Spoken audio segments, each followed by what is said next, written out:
क्या हम इतने पत्थर दिल हो गए हैं कि एक बेटी की चीखें भी हमें नहीं झकझोरती? न्याय की ये पुकार कब तक अनसुनी रहेगी? ये कितने शर्म की बात है कि जिस नेपाल से हमारे देश का रोटी और बेटी का रिश्ता है, उस देश की बेटी के साथ जब घिनौना अपराध हुआ तो हम और आप सिर्फ तमाशा देखते रहे। ये कितने अफसोस की बात है कि जिस देश के साथ हमारे गहरे संबंध हैं, उस देश की बेटी के साथ हमारे यहाँ पाप हुआ और हम और आप कुछ नहीं कर पाए हैं। जिस देश से हमारा सांस्कृतिक और संस्कारों का नारा है, उस देश की बेटी के साथ जब अत्याचार हुआ तो हम तमाशबीन बने रहे।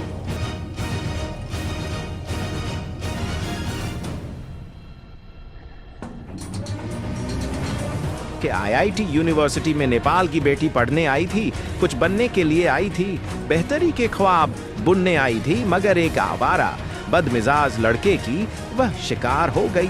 अफसोस इस बात का और ज्यादा है कि जब बेटी के साथ ज्यादती हुई तो कॉलेज के प्रशासन ने कार्रवाई करने की जगह लीपापोती शुरू कर दी। नेपाल की बेटी को इंसाफ दिलाने की बजाय नेपालियों पर दाग लगाने की कोशिश कर दी।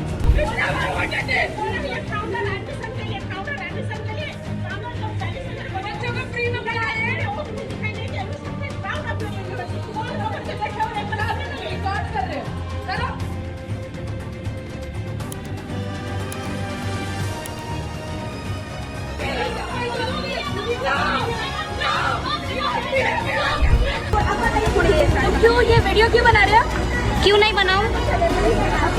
वो और उसके एक्स बॉयफ्रेंड स्पीकर लाओ, कोई स्पीकर लाओ। We will play it today, we will play the recording today. क्या सोच रहा था कि आईटी प्रशासन कि उनका पाप सामने नहीं आएगा? सच्चाई सामने आती है और यह तो एक बच्ची की मौत का मामला था। मन में सवाल आता है कि क्या कसूर था उस बिटिया का? यह कसूर था कि वह नेपाल से उड़ीसा पढ़ने के लिए आई थी, ये कि वो लिंगा इंस्टीट्यूट ऑफ इंडस्ट्रियल टेक्नोलॉजी में कंप्यूटर साइंस पढ़ रही थी जी, ये कि वो एक आवारा, बदमश और बदतमीज लड़के के साथ रिलेशनशिप में थी जी, या ये कि वह हमारे पड़ोसी देश की नागरिक थी, उस देश की नागरिक जहां से माता सीता खुद हिंदुस्तान आई थी।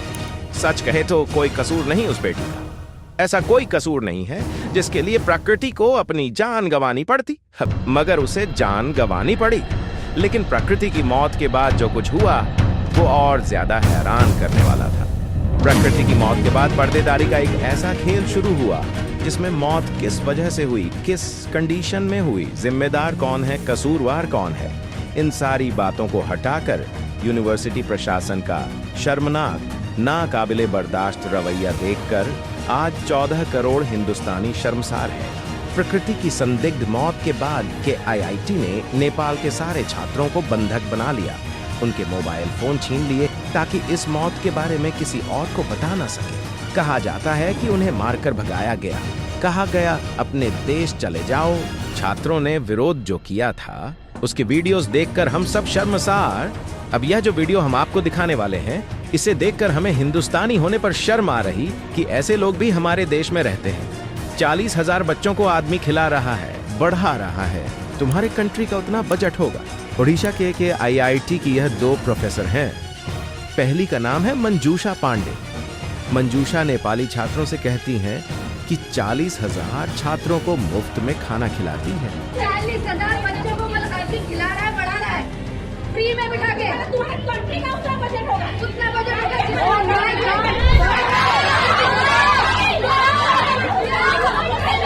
अरे मैडम माफ कीजिएगा, वह खाना आप अपनी जेब से नहीं खिलाती हैं। उसके बदले में इंस्टीट्यूट उन बच्चों से मोटी फीस लेता है।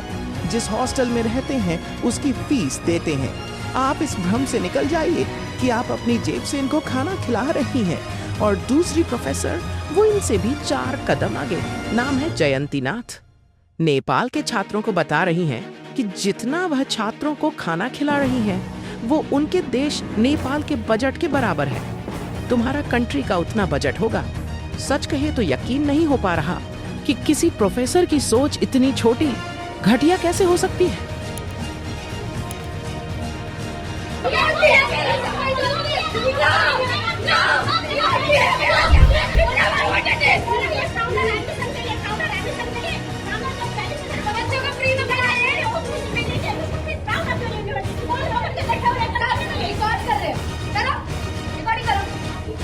वो भी इस स्थिति में जब एक लड़की की मौत हुई है, संदिग्ध परिस्थितियों में मौत हुई है। उसने बार बार शिकायत की, उसकी शिकायत पर कार्रवाई नहीं हुई। उसके बाद वह कदम उठाती है और उसके बाद टीचर्स का यह रवैया।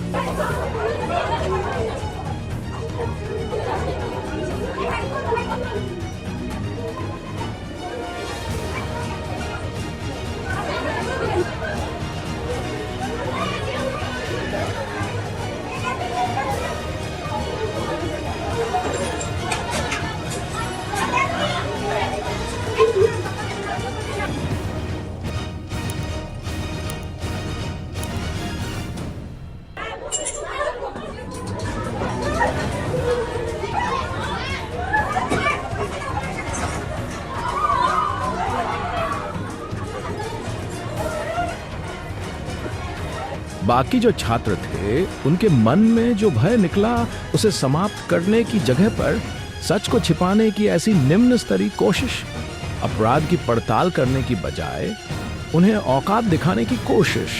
और ये सब किसके लिए? एक फूहड़ बदतमीज आवारा लड़के को बचाने के लिए। आप में से कई लोग होंगे जो कहेंगे कि हम फूहड़ बदतमीज आवारा क्यों कह रहे हैं। जिस लिए कह रहे हैं उसका प्रमाण यह ऑडियो है।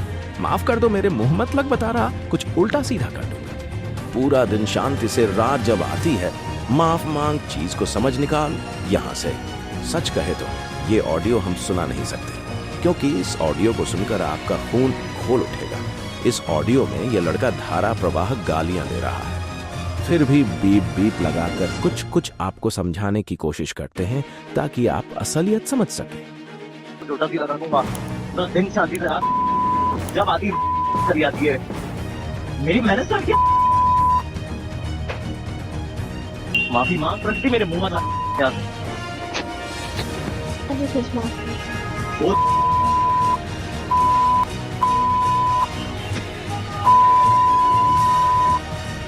क्या मैंने क्या स्टार्ट किया है? मैंने क्या स्टार्ट किया बोला? एक बड़ा मुद्दा था तेरा।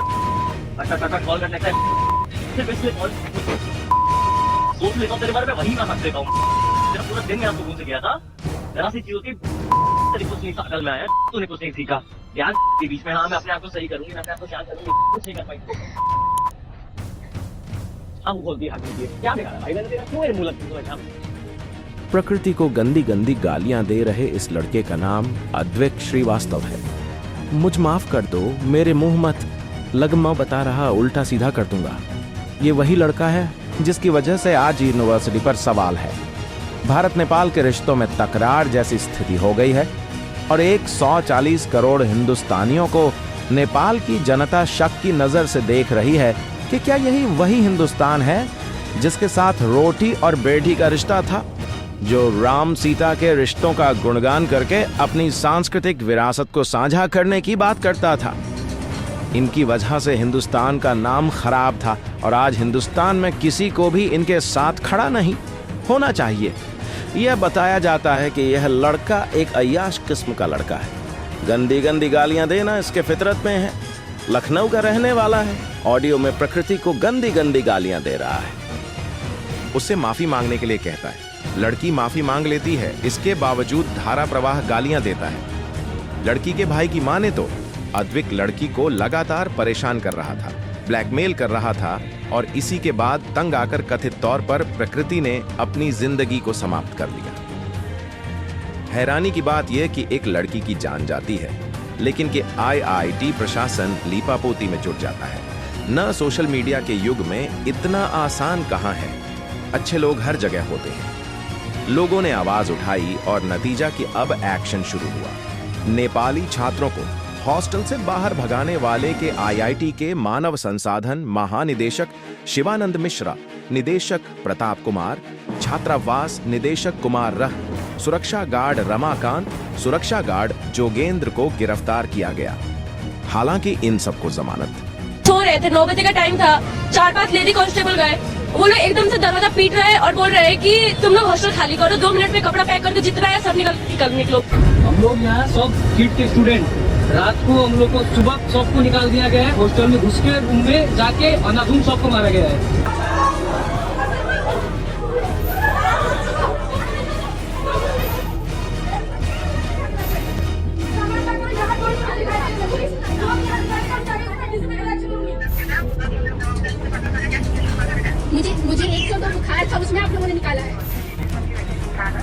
मैम सिचुएशन कुछ नहीं हो तो मारा क्यों गया ये तो बताइए। मारने का अधिकार किस अधिकार से मारा गया? हॉस्टल में डिटेन कर दिया जाता, बाहर नहीं निकलने दिया जाता। आपको क्या लगता है हम लोग 5 मिनट 10 मिनट हुए निकाल दिया था मंत्रा बुला के? ये तो 2 दिन तो हमको घर पहुंचने में लगता है मैडम। आप क्या समझ रहे हो? नेपाल कहाँ पे है? 1-2 दिन तो हमको घर। मामले में नेपाल के प्रधानमंत्री का दखल आया तो KIIT की परेशानी और बढ़ी, क्योंकि नेपाल के प्रधानमंत्री KP शर्मा ओली ने साफ कहा कि भारत में नेपाली दूतावास के 2 अधिकारियों को नेपाली छात्रों की मदद के लिए उड़ीसा भेजा गया। प्राथमिकता के लिहाज से विकल्प 2 है कि या तो हॉस्टल रहे या घर लौट आए। और जब इतना सब कुछ हुआ तो फिर KIIT ने नेपाल के छात्रों के मन में जो डर था उसे दूर करने की जगह नेपाल की अर्थव्यवस्था को समझाने या कहें कि नेपाली छात्रों को अपमानित या नीचा करने का इरादा सही था। अब जो कार्रवाई हुई है यह लीपापोती लगती है। हालांकि मैडम कह रही हैं कि इसका यूनिवर्सिटी से कोई लेना देना नहीं है, लेकिन मैम छात्रा यूनिवर्सिटी की थी ना, और आप भी यूनिवर्सिटी के अंदर थी, जिम्मेदारी तो बनेगी मैम। और अगर आपको लगता है कि नहीं बन रही है तो आप सोचिए कि अगर आपकी औलाद यहां होती तो भी क्या आप यही कहती हैं? सोच के देखिए कितने सपनों के साथ वह लड़की यहां आई थी। उस लड़की के माँ बाप ने जब उसे यहां भेजा था तो इसलिए नहीं भेजा था कि कोई लाचार आवारा लड़का उसे धोखे से बांधे और फिर उसके साथ ऐसा व्यवहार करेगा। उसके माँ बाप ने इसलिए नहीं भेजा था कि उसे गंदी गंदी गालियां दी जाएंगी, इतना परेशान किया जाएगा कि जीवन को छोड़कर वह उस विकल्प को चुनेगी जो शायद कोई स्वेच्छा से तो चुनना नहीं चाहेगा। और इस घटना के बाद अब उनके माँ बाप के बारे में सोचिए, जिन्होंने इंसाफ की मांग करने पर आपने यह सब तमाशा करवाया था। वह उस देश की बेटी थी जिसके साथ बार बार हम कह रहे हैं हमारा रोटी बेटी का संबंध है। माना जाता है कि माता सीता नेपाल से आई थी। पारिवारिक रिश्ते प्रगाढ़ हैं। उसी देश की लड़की के साथ ऐसे निर्मम क्रूरता होती है और सब तमाशबीन बने रहते हैं। आज हम पूछना चाहते हैं कि KIT यूनिवर्सिटी इस लड़की के पिता को क्या जवाब देगी। आज हम पूछना चाहते हैं कि आरोपी बदतमीज लड़के पर क्या कार्रवाई होगी। आज हम पूछना चाहते हैं कि क्या गारंटी है कि इस यूनिवर्सिटी में दोबारा किसी विदेशी छात्र को इससे नहीं गुजरना पड़ेगा। क्या गारंटी है कि इस घटना के शांत हो जाने के बाद, सोशल मीडिया के शांत हो जाने के बाद किसी विदेशी छात्र से KIT का स्टाफ बदतमीजी नहीं करेगा। ये सारे सवाल इसलिए क्योंकि एक बिटिया नहीं मरी है, पूरा परिवार मर गया है। परिवार के सपने मर गए हैं, उसका भरोसा मर गया है, उसकी चाहत मर गई है। पिता को समझ नहीं आ रहा, शब्द नहीं फूट रहे कि क्या बोले, क्या बताए, क्योंकि जो वह सह रहे हैं वह हम और आप नहीं सह सकते। हाँ, हम और आप कुछ कर सकते हैं, कह सकते हैं, वह यह कि नेपाल वालों को बताए कि हम हिंदुस्तानी ऐसे नहीं हैं। और इसीलिए आज मैं सभी नेपाल वासियों से हाथ जोड़कर विनती करते हुए यह कहना चाहूंगा कि मेरे नेपाल के दोस्तों KIT यूनिवर्सिटी में जिसने हमारी बिटिया के साथ अत्याचार किया, जिसने उस अत्याचार को छिपाने की कोशिश की, इनसे हमारा भारत नहीं बनता। भारत के सच्चे लोग वो हैं जो वसुदेव कुटुंबकम के सूत्र पर चलते हैं। हम वो लोग हैं जो बेटी को देवी का दर्जा देते हैं। हम वह लोग हैं जो यत्र नारस पूजते रमणवम तत्र देवता के सिद्धांत पर चलते हैं। हाँ, हम मानते हैं कि ओडिशा में जो कुछ हुआ उसने पूरे देश को शर्मसार किया है और हम उसको लेकर शर्मिंदा हैं। जो घटना हुई उसको लेकर भी और घटना के बाद जो हुआ उसको लेकर भी नहीं होना चाहिए था, बिल्कुल नहीं होना चाहिए था। कैसे एक बच्ची खुदकुशी पर मजबूर हो सकती है? यह अपराध है। जिस तरह से मामले को छिपाने की कोशिश हुई वो भी नहीं होना चाहिए था। नेपाली छात्रों को बंधक बनाना, उनके डर के बीच उनका फोन छीनना, यह चोरी के बाद सीना झोरी जैसा था। लेकिन फिर भी हम आपसे कह रहे हैं कि जो हुआ वह हम ठीक नहीं कर सकते, लेकिन इंसाफ की लड़ाई में हम आपके साथ हैं। सभी नेपाल वासियों से हम कहना चाहते हैं कि हम सभी हिंदुस्तानी आपके साथ हैं। इस जुल्म के खिलाफ आपकी आवाज में हमारी भी आवाज है। हिंदुस्तान और नेपाल के रिश्ते की जड़ें बड़ी गहरी हैं और इस तरह की मानसिकता के कुछ लोग उन जड़ों को हिला नहीं सकते। हम आपके साथ जस्टिस फॉर नेपाली गर्ल की आवाज में आवाज मिलाएंगे और इंश्योर करेंगे कि जब तक उसे इंसाफ नहीं मिल जाता, इस लड़ाई को हम आपके साथ उसी बुलंदी से लड़ेंगे। अब तक के इस वीडियो को देखकर अगर आपके मन में भी यही सवाल उठ रहे हैं और अगर आप भी इंसाफ की लड़ाई में हमारे साथ खड़े हैं, तो कृपया इस वीडियो को लाइक और शेयर करें ताकि हर किसी तक यह आवाज पहुंच सके। हमारे चैनल राजा क्वेस्ट को सब्सक्राइब करना ना भूलें ताकि ऐसी ही और अहम जानकारी आप तक पहुंचती रहे। अगर आपको इस वीडियो से जुड़ी कोई राय या सवाल हो तो नीचे कमेंट सेक्शन में जरूर बताएं। हमें आपकी प्रतिक्रिया का इंतजार रहेगा। धन्यवाद। जय हिंद, जय भारत, जय नेपाल।